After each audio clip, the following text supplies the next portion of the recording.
You ever have that one moment where you look in the mirror and realize you've been living someone else's reflection? That was me. For years, I told myself that what I wanted was silly, a phase, something I could hide in the back of my mind. But the truth has a way of whispering louder the longer you try to silence it. I'm Luna, and tonight I want to tell you the story of the night I stopped pretending, the night I met her for the very first time. It started like any ordinary evening. I'd come home tired, numb, going through the motions. I poured myself a drink, sat on the couch, and stared at my reflection in the dark TV screen. I didn't see me, not the real me, just the version I'd built to keep the world comfortable. And then, out of nowhere, I whispered, "What if I stopped hiding?" It was such a small question, but it cracked open something huge. I went to my closet, pulled out that one outfit I'd bought months earlier but never dared to wear. My hands were shaking so badly I almost put it back. But something inside me, that quiet, brave voice I'd ignored for years, said, "No, not this time." So I slipped it on. Slowly, carefully, like every button, every brushstroke of makeup was stitching together a version of me that had been waiting too long to breathe. And when I finally looked up at the mirror, I didn't just see myself, I met myself.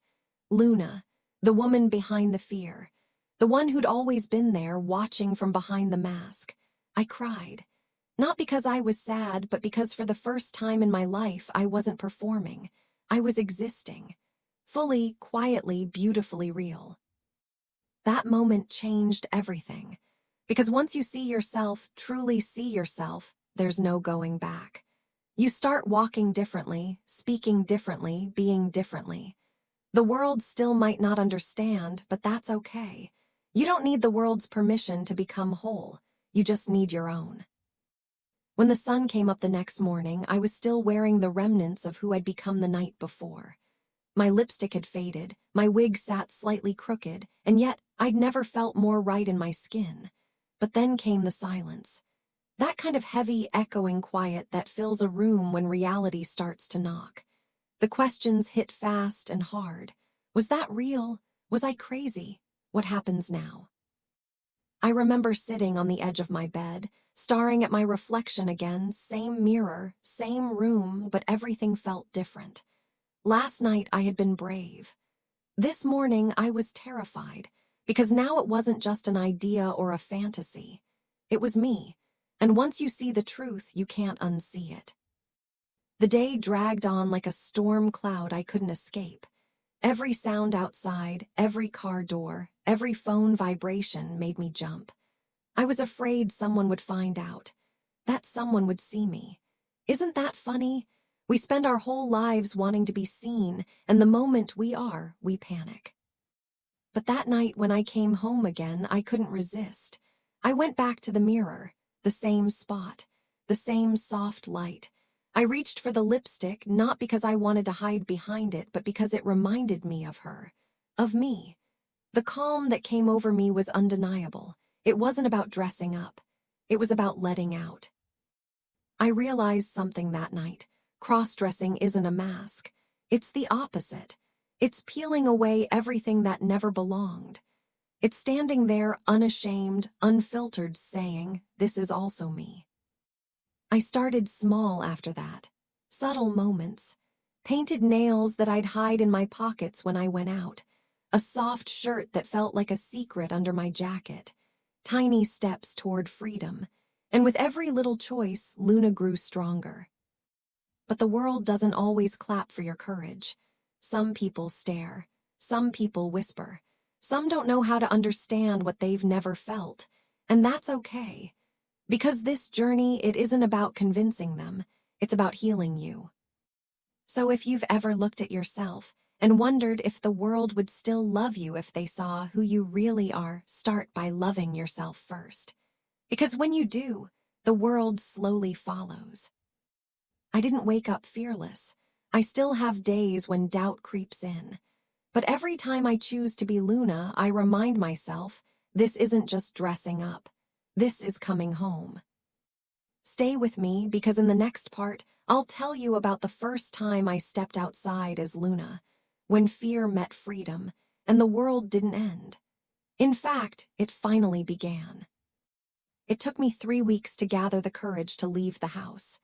Every night I'd stand by the door, hand on the knob, heart racing, whispering, "Tomorrow."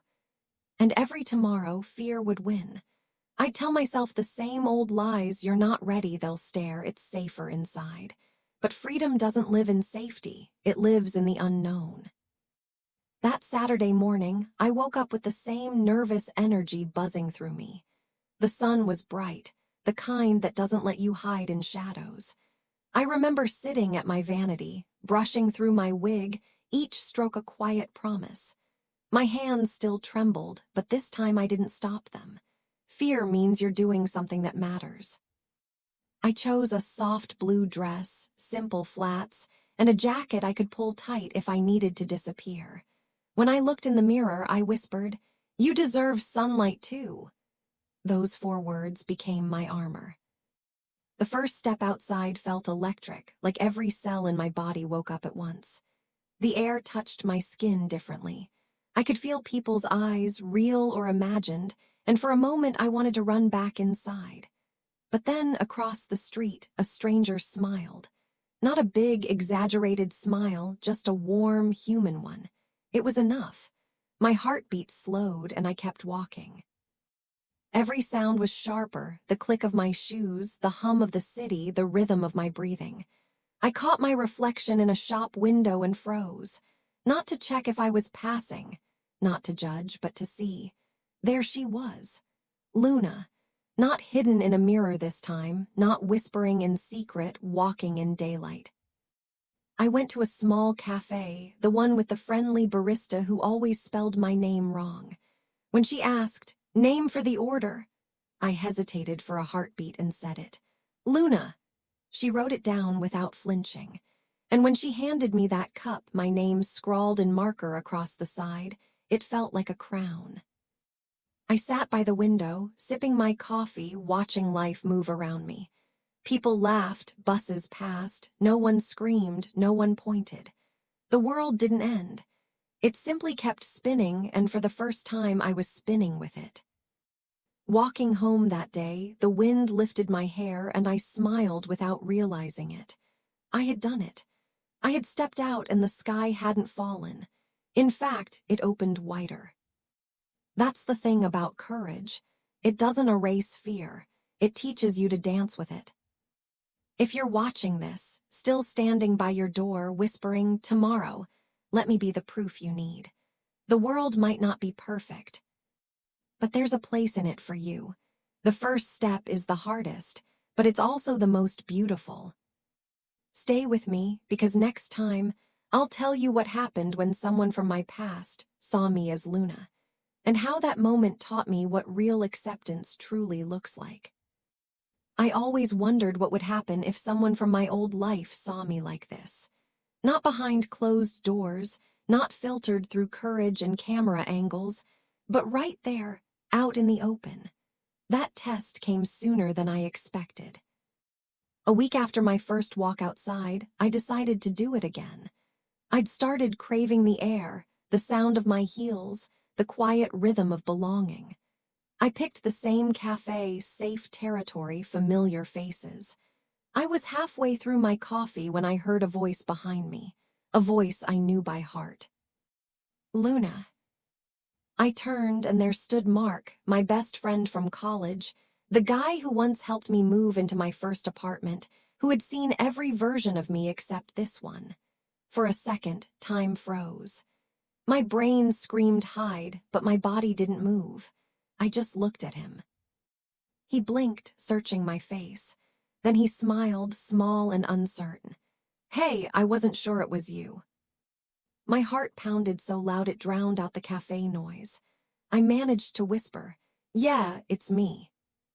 We sat down. The silence between us was thick but not cruel. He stared at his coffee, then at me again. "You look happy," he said finally, just that. No jokes, no judgment. Something inside me unclenched. "I am," I said, and I meant it.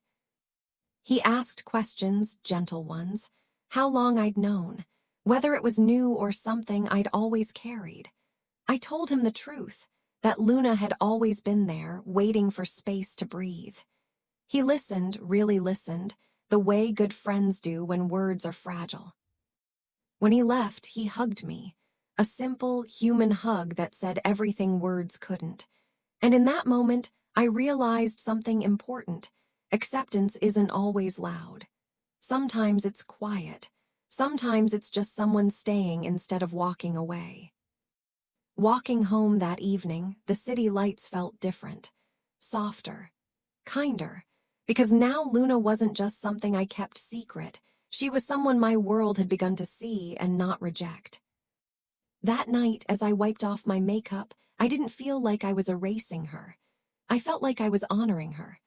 The girl in the mirror smiled back, confident, alive, real. If you're listening right now, wondering how people will react when they meet the real you, remember this. Some will need time, some won't understand, but a few will look at you and still see you. Hold on to those people. They're your bridge between who you were and who you're becoming. Because being seen isn't about everyone saying yes. It's about finally saying yes to yourself. Stay with me, because next time, I'll tell you how Luna learned to stop waiting for permission and started living every day in her truth. There comes a moment when hiding just feels heavier than being seen. I didn't notice it happening right away. It built slowly, quietly, like light slipping under a closed door. One morning I woke up, looked at my reflection, and realized I didn't want Luna to only exist on weekends or behind locked doors anymore. I wanted her, me, to breathe every day. That decision wasn't loud or dramatic. There was no music swelling in the background, no big announcement. It was just me, standing in front of my mirror, whispering, "You don't need permission anymore." And for the first time, I believed it. The next days felt different. I started mixing pieces of Luna into my everyday life. A necklace here, painted nails there, a little mascara when I went grocery shopping. Each small choice was a quiet rebellion, a declaration of truth. The fear was still there, of course. Fear doesn't vanish, it just learns to walk beside you instead of in front of you. Some people noticed, some didn't. A few asked gentle questions. One person at work even said, "You seem lighter lately." I smiled because that was exactly it. When you stop editing who you are, the world starts to feel a little less heavy. One evening, I went back to that same cafe, the one where I first said my name out loud. The barista looked up, smiled, and said, "Hi, Luna, the usual." That one sentence almost made me cry, because that's all I'd ever wanted, to exist without explanation. I realized that being Luna isn't about changing who I am. It's about coming home to who I've always been. Cross-dressing didn't make me someone new. It allowed me to be. It taught me that femininity isn't fragile and masculinity isn't a cage. It showed me that identity can be fluid, soft, bold, and still entirely mine. If you're still standing at your own mirror, wondering if the world will ever accept you, start by accepting yourself first. The world catches up eventually. You deserve to see yourself in full color, not in grayscale. You deserve sunlight, laughter, and peace as you. So here's what I'll leave you with.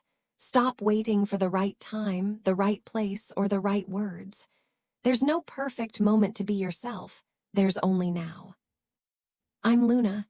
I was once afraid to be seen, but now I walk through the world not as a secret, not as a story, but as myself. And to everyone watching, every cross-dresser, every soul who's ever hidden their truth, you are not alone. Your reflection isn't something to fear. It's something to celebrate. Thank you for walking this journey with me. Keep shining, keep exploring, and never forget, the bravest thing you can do is to live your truth out loud.